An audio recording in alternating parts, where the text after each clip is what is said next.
Takk fyrir þetta, Þorsteinn.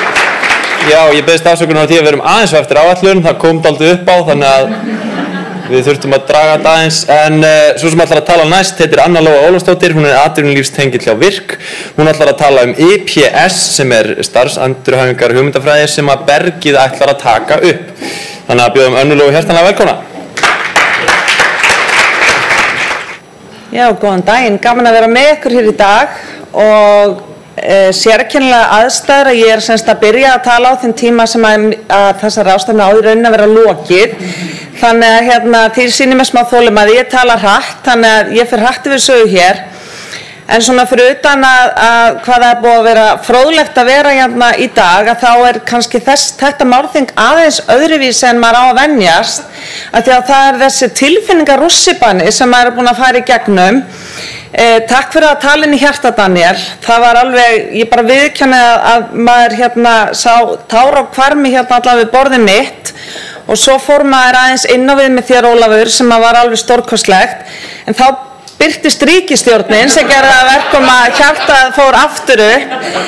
Þú náði mann aðeins niður aftur, svo var mjög gott Þorsteinn. En ég vona að ég færi skamlaust í gegnum þetta, en ég sem sagt atvinnulífstengill hjá Virk starfsendurhæfingu.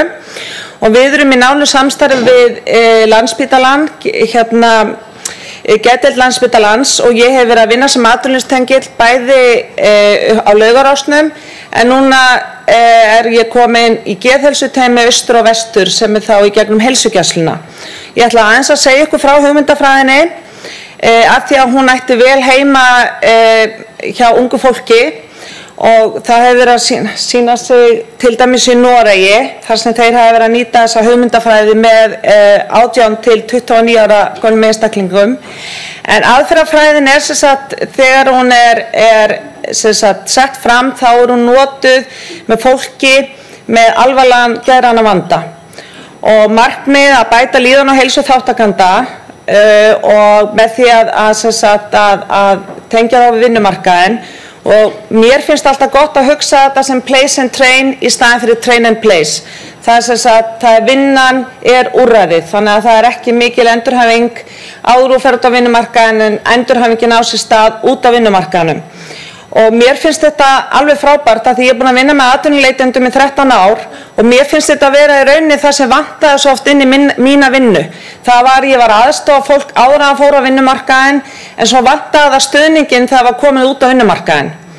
Þannig að það var mjög auðvelt að selja mér þessa hugmyndafræði. Þetta gagnreynd aðferðafræði og sem sagt búin til þarna í Bandaríkjunum en búin að ná að dreifast víða heim og við erum að horfa núna svolítið mikið hvernig Norðmenn að vinna þetta en ég ætla að fara bara svona hratt yfir þá grundvallarþætti sem skipta máli. Í samkvæmt aðferðafræðinni þá allir gjaldgengir þannig að þeir sem sýna áhuga á því að fara að vinna að við eigum ekki að hafa einhverja kvaðir slíkt að viðkomandi verða að vera komin á ákveðinn stað. Þannig að það nóg að einstaklingurinn sýni áhuga á því að fara að vinna og þá eigum við fljótlega að fara að leita að vinnu fyrir einstaklingin. Þetta eru störf á almennu vinnumarkaði, þetta eru störf sem greitt samkvæmt kjarasamningum, þetta ekki sérmerkt störf fyrir fólk með skerta starfsgetu, hlutastarf eða fullstarf fyrir eftir einstaklingnum. Við höfum notað vinnusamninga til að liðka fyrir alltaf með samt það í huga að viðkomandi fái ráðningu þegar vinnusamningu lýkur og það mismunandi hvort það sé 3 til 6 mánuðir.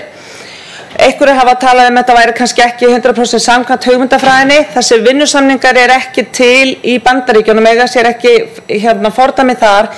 Og þeir leggja áherslu á það að við séum alltaf að aðlaga þessa aðferðafræði þeim stað sem við erum að nýta hana. Þannig að hér erum við með vinnusamninga og við nýtum þá en við vöndum okkur.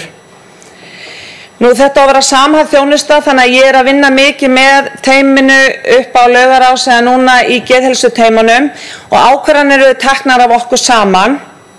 Við hefum það hlutverk líka sem atvinnulífstenglar að vera að minna á EPS, að vera að minna á þetta úrræði og það líka talað að við eigum að vera sem sagt í miklu samstarfi við aðra meðferðaraðila en hjá okkur hefur það yfirleitt þróast þannig að við erum í miklu samstarfi við teymin og svo málastjóra hvers einstaklings. Við erum að vera með einstaklingsmiðað að leita starfi, þannig að við erum ekki að finna eitthvað starf bara til að koma einstaklingum í starf, heldur við að vera að hlusta á óskir viðkomandi. Auðvitað getur það komið fyrir að óskirnar séu óraunhæfar, en þá reynum við að ræða það að viðkomandi kannski komist inn í ákveðið fyrirtæki, vinni sér svo upp og komist kannski síðar í draumastarfið. Nú, við erum að vera með ráðgjöf bætur, við erum að benda einstaklingum á hvaða áhrif þetta hefur, ef það eru til dæmis endurhæfingarlífeyri eða örorkubætur, þá erum við að benda á hvað eða reikna út með viðkomandi hvort það verði skerðing og þá hve mikil. Þetta á að vera fljótvirk atvinnuleit, þannig að viðkomandi á ekki að fara í gegnum eitthvað kerfi áður en að við förum að leita að vinnunni, það er bara við förum strax að leita að vinnunni og við förum strax að setja okkur í samband við þau fyrirtæki sem að einstaklingur talar að vilji fara að vinna hjá. Við erum með markviss tengsl við atvinnumarkaðinn. Það er rauninni gert ráð fyrir því að atvinnulífstenglar séu 65% af vinnutímanum að byggja upp tengsl við fyrirtæki. Ekki bara þegar við erum að leita vinnu í ákveðnum fyrirtækjum, heldur líka til þess að mynda tengsl við fyrirtækin ef að síðan meira við þyrftum að nýta okkur þeirra þjónustu eða leita vinnu hjá þeim, en ekkert síður til að kynna fyrir þeim starfsemi okkar, fáið til að skrifa undir samstarfssamning að við megum leita til þeirra. Þetta er líka bara til að vekja athygli á því að allir eiga rétt á því að fara út á vinnumarkaðinn og vekja atvinnulífið svolítið til umhugsunar og fá það í lið með okkur, og þetta hefur gengið alveg ótrúlega vel. Nú, það er stuðningur í starfi, hann er einstaklingsbundinn og það er kannski þetta sem mér finnst fegurðin við þetta, að fólk þarf mismunandi stuðning og ég hef farið í gegnum 2 svona hrun á markaði með fólki þegar ég hef verið að vinna með atvinnuleitendum. Ég var á Suðurnesjum þegar varnarliðið fór og svo nokkrum árum síðan þegar efnahagshrunið var, og maður var svo var við þetta þegar fólk var búin að vera án atvinnu í 6 mánuði eða lengur, hvað þurfti bara stuðning til dæmis að fara í viðtölin, og maður langaði svo ofta að veita hennar stuðning. En þá var það kallað meðvirkni, en núna er það kallað IPS, þannig að mér finnst þetta alveg dásamlegt að það þótti of mikið að vera að fara með einstaklingum í viðtölinni, að fara og tala við atvinnurekendur, en það eru bara einstaklingar sem þurfa virkilega á þessum stuðning að halda og þurfa svo jafnvel stuðning þegar þeir fara að rekast á inn á vinnustanum. Og það er í rauninni fegurðin við þessa hugmyndafræði. Og hún á líka við varðandi nám, að ef einstaklingur er búið að dreyma að fara í nám, við aðstöðum hann við að sækja nám, setjum okkur í samband við ráðgjafa í skólanum og styðjum svo einstaklingin þannig byrjar í námi.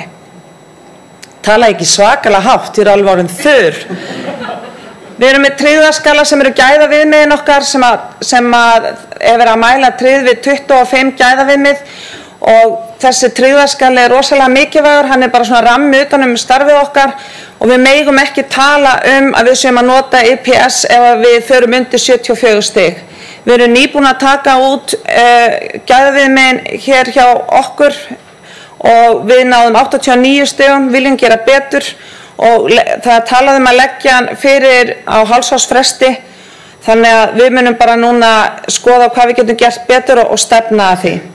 Mér langar að benda ykkur á að í Noregi, og það er kannski ástæðan fyrir að ég er að tala hér í dag, að það var gerð rannsókn og út frá verkefni með ungu fólki frá 18 til 29 ára sem var nýtópurinn án atvinnu og án menntunar, þar sem helmingurum fór í IPS og hinn fór í hefðbundna starfsendurhæfingu, og árið síðan voru 48% af þeim sem fór í IPS í vinnu og meðan 8% af viðmiðunarhópnum var í vinnu. Og ef þið viljið fá frekari upplýsingar þetta verkefni, þá er það inn á vefnum undir seatrial.com. Þið getið líka skrifað mér og ég get sendt ykkur bæði greinar og frekari upplýsingar.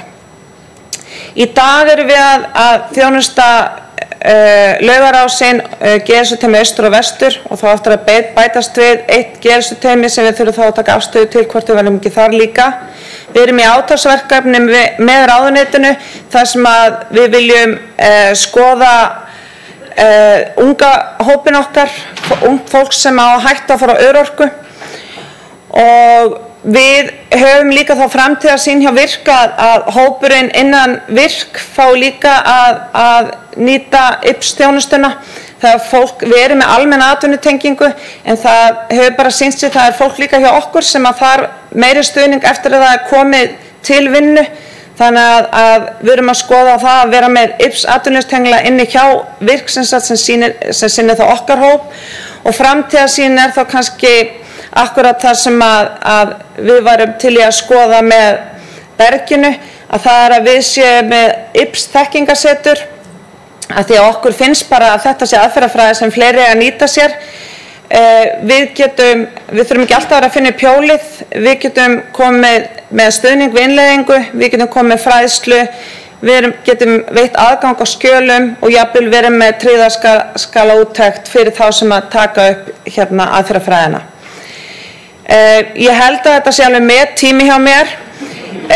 Við erum 3 sem störfum hjá VIRK sem IPS-atvinnulífstenglar. Við erum þó fleiri sem erum í þessari deild atvinnutengingar. Við erum orðin 11 í þeirri deild. En við 3, Fabio, ég og Linda Huld sjáum IPS-atvinnulífstenginguna. Og það er ekki fleiri held ég sem ég hafi ætlað að koma frá mér í daganum, en bara til hamingju með þetta Sigþóra og Kó. Þetta er alveg náttúrulega bara dásamlega fréttir sem voru hérna í beinni og ég veit að það er mikill vilji hjá VIRK að styðja við þetta verkefni og ég vil bara spennta að fá að koma frekar þessu. Takk fyrir mig.